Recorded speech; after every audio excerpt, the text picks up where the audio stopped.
स्वाधीनता दिवस भाषण।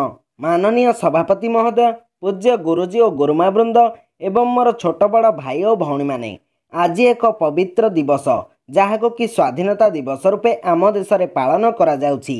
आम देश ब्रिटिश कबलरू 1947 मसीहा अगस्ट 14 तारिख दिन मध्यरात्रि मुक्ति है। 1947 मसीहा अगस्ट मास 15 तारिख दिन आम देश स्वाधीन है। ସେହି ଦିନଠାରୁ ଆମ ଦେଶରେ ସ୍ୱାଧୀନତା ଦିବସ ପାଳନ କରାଯାଉଛି। ଆଜି ଆମ ଦେଶର ମୁକ୍ତ ଆକାଶରେ ତ୍ରିରଙ୍ଗାବାନା ଫରଫର ହୋଇ ଉଡ଼ୁଛି। ଏହା ଶାନ୍ତି, ମୈତ୍ରୀ ଓ ପ୍ରେମର ପ୍ରତୀକ। ଆଜି ଆମେ ସ୍ୱାଧୀନ ହୋଇଥିଲେ ମଧ୍ୟ ଆମ ଦେଶରେ ଅନେକ ସମସ୍ୟା ମୁଣ୍ଡ ଟେକି ଉଠିଛି, ଯଥା ବେକାରୀ ସମସ୍ୟା, ନାରୀ ନିର୍ଯାତନା, ଦେଶ ଦେଶ ମଧ୍ୟରେ ସୀମା ବିବାଦ, ସନ୍ତ୍ରାସବାଦୀ ଆକ୍ରମଣ, ଦାରିଦ୍ରତା ଇତ୍ୟାଦି। ଏହି ସମସ୍ୟାର ସମାଧାନ ପାଇଁ ଆମେ ସମସ୍ତେ ନିଃସ୍ୱାର୍ଥପର ଭାବେ ଆଗେଇ ଆସିବା।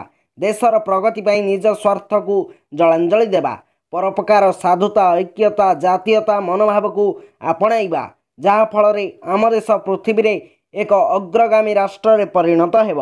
मेरा मुल्क मेरा देश मेरा है वतन, शांति का उन्नति का प्यार का चमन।